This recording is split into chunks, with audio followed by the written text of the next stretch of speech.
Salut à tous et à toutes, c'est Riltar et aujourd'hui on se retrouve sur une petite vidéo pour parler de la Comic Con 2016.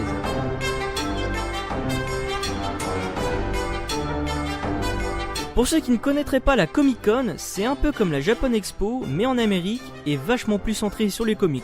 Comme vous le savez sûrement déjà, si vous me suivez sur Twitter vous le savez obligatoirement, je suis un putain de fanboy en ce qui concerne Marvel à l'écran. Oui, je précise bien Marvel à l'écran, parce que tout ce que je sais des comics, je l'ai lu en faisant des recherches sur Wikipédia et sur d'autres plateformes. C'est donc avec joie et excitation que j'ai suivi les news les concernant. Il y a eu pas mal de news relatifs aux univers du petit et du grand écran, du coup on va diviser ça en deux parties. Et la première sera sur... Marvel au ciné. Côté ciné, on a eu des tonnes et des tonnes d'informations, si bien que je vais devoir trier ça par film, sinon on s'y retrouvera plus. Mais d'abord, information de taille qui concerne tous les films de Marvel Studios qui sortiront dans le futur, même ceux qui on sait juste qui vont être faits, mais on sait toujours pas par qui ni avec qui. L'introduction. Et oui, Marvel Studios s'offre un nouveau logo et une nouvelle intro, que vous verrez au début des prochains films Marvel Studios. Je vous laisse donc apprécier.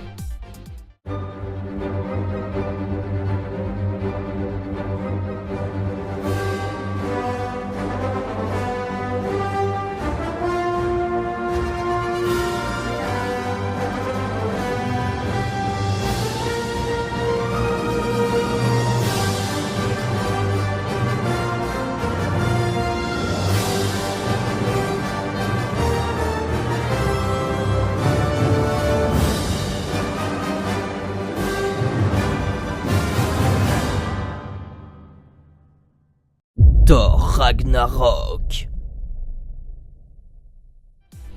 Jusqu'à maintenant, les seules infos concernant Thor Ragnarok étaient qu'il parlerait des aventures de Thor et de Hulk. À part le casting et les hypothèses qui ont pu être faites par rapport à ça, on ne savait rien. L'une des hypothèses ressorties est celle que Thor Ragnarok serait l'adaptation ou une introduction à l'adaptation des comics de Planète Hulk. Une série où Hulk fut envoyé sur une autre planète où il fut contraint de se battre dans une arène tel un gladiateur. Eh bien cette théorie a bel et bien été confirmée, puisqu'en plus de la révélation du logo, Ryan Peganos, le rédacteur en chef de Marvel Digital Media, a posté sur Twitter des photos et une vidéo de la reproduction de l'armure du gladiateur qu'Hulk porterait sur le film. De quoi faire bander les fans du comics qui attendent maintenant avec impatience. Black Panther.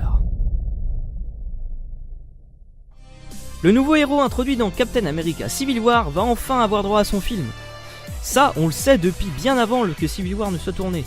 Mais lors de cette Comic Con, en plus d'avoir montré le logo du film, 3 acteurs ont été annoncés.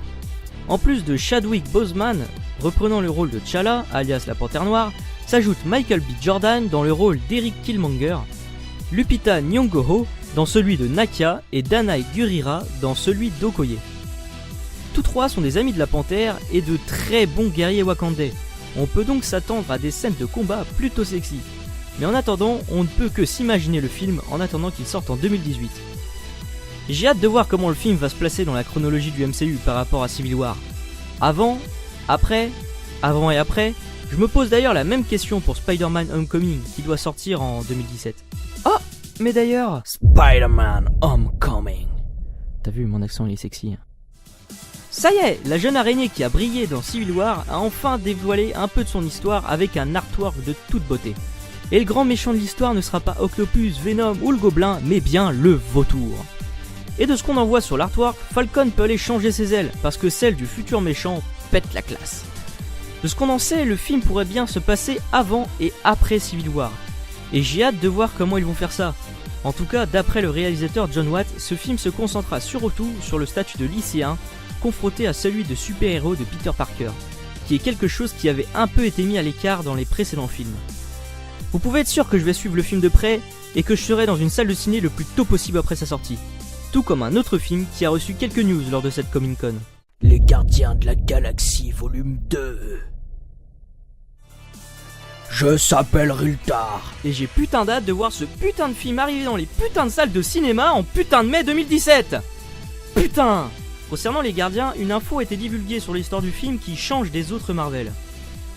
Là où le temps entre chaque film au niveau narratif est relatif au temps qu'il y a entre chaque sortie, je sais pas si tu m'as pigé, les Gardiens de la Galaxie volume 2 se déroulera quant à lui à peine quelques mois après le premier opus. Attendez-vous à avoir du kawaii plein les yeux avec Baby Groot.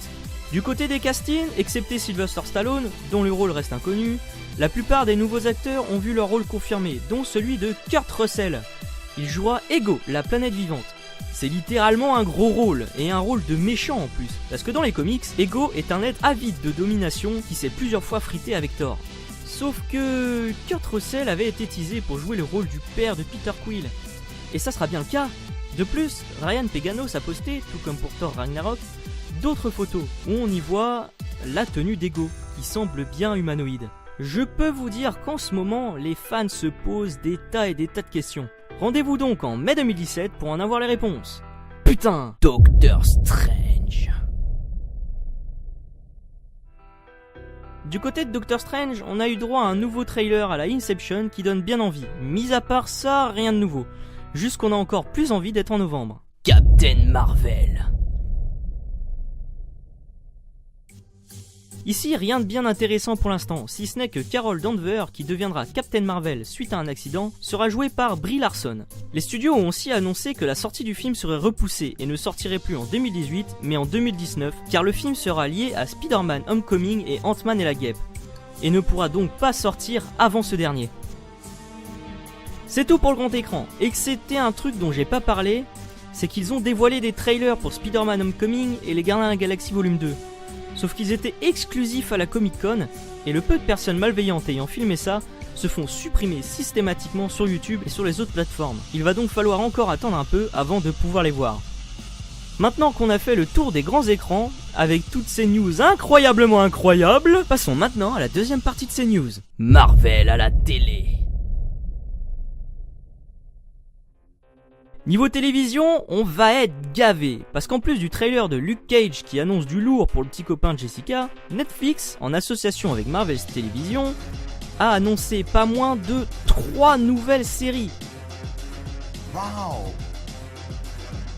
Au programme pour la suite du MCU sur Netflix, nous aurons droit à une saison 3 de Daredevil, une nouvelle série nommée Iron Fist qui suivra les débuts du héros du même nom. Puis viendra ensuite la série qui a nécessité la création de celle sur Jessica Jones, Daredevil, Luke Cage et Iron Fist. The Defender. Moi qui adore ce côté beaucoup plus sombre et sanglant du MCU, je vais être servi. Malheureusement, toujours pas d'annonce pour une saison 2 de Jessica Jones. Quant au Punisher, je pense que c'est qu'une question de temps avant de voir arriver la première saison. Mais Netflix n'est pas le seul à bosser sur ces séries. Puisqu'ABC a dévoilé dans un teaser enflammé l'arrivée d'un nouveau héros de taille pour la saison 4 d'Agent of Shield. Ghost Rider.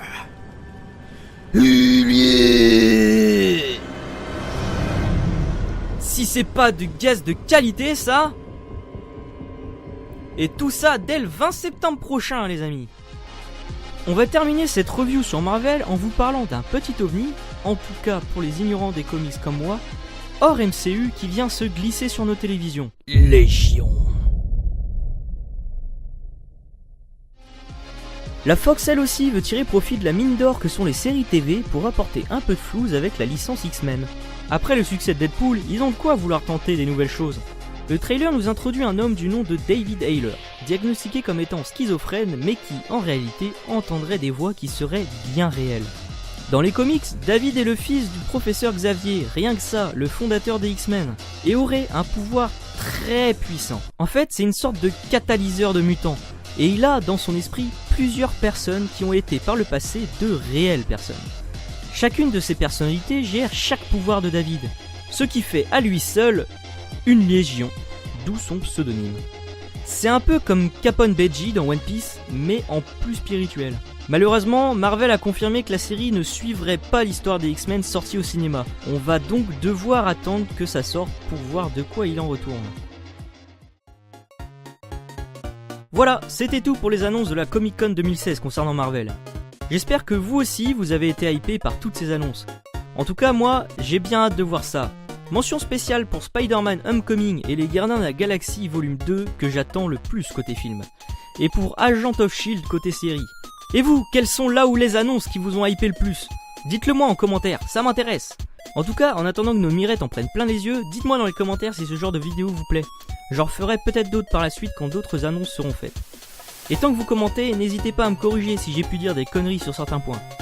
Sur ce, likez si vous avez aimé, abonnez-vous pour être averti des prochaines vidéos, et n'hésitez pas à aller checker mes autres vidéos si vous les avez pas vues.